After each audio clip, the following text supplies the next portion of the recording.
Hi అండి, welcome to my channel. ఈరోజు నేను చూపిస్తున్న రెసిపీ వచ్చేసి పచ్చి మామిడికాయ పప్పు అండి. ఇది చాలా టేస్టీగా ఉంటుంది.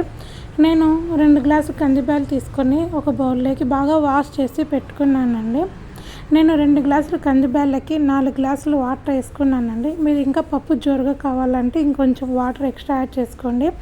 అంతలోపు చిన్న మామిడికాయని చెక్కు తీసి నీట్గా చిన్న చిన్న ముక్కలుగా కోసి ఒక ప్లేట్లో సైడ్ ఉంచుకోండి. ఇలా చిన్న ముక్కలు కోయడం వల్ల మామిడికాయ అనేది తొందరగా ఉడుకుతుంది. అలాగే ఆల్రెడీ మనం కడిగి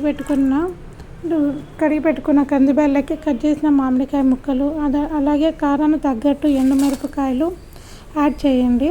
అలాగే పసుపు, తెల్లగడ్డలు, ఆనియన్ ఈ 3 యాడ్ చేయండి. ఆల్రెడీ మామిడికాయ పుల్లగానే ఉంటుంది కాబట్టి మనం చింతపండు, టమోటాలు ఏమీ యాడ్ చేయని అవసరం లేదండి. ఇవన్నీ వేసిన తర్వాత మనం లిడ్ పెట్టి స్టవ్ పైన 4-5 విజిల్స్ రానియండి.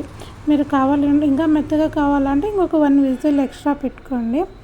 ఇలా పప్పు బాగా ఉడికిన తర్వాత ఆ ప్రెషర్ అంతా పోయినాక దించి ఎనుపుకోవడమే అండి.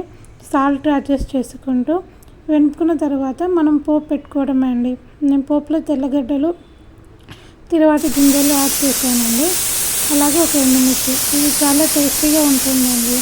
అలాగే ఇక్కడ నేను కుక్కర్కి ఇలా పైన ఒకటి పాపది టీషర్ట్ ఉంటే పెట్టానండి. ఇలా పెట్టడం వల్ల పప్పులో నుంచి వచ్చే నీళ్ళు గ్యాస్ పైన అంతా పడి గలీజ్ అవ్వకోకుండా నీట్గా ఉంటుందండి. నా వీడియో మీకు నచ్చినట్టయితే లైక్ చేసి, షేర్ చేసి, సబ్స్క్రైబ్ చేయండి.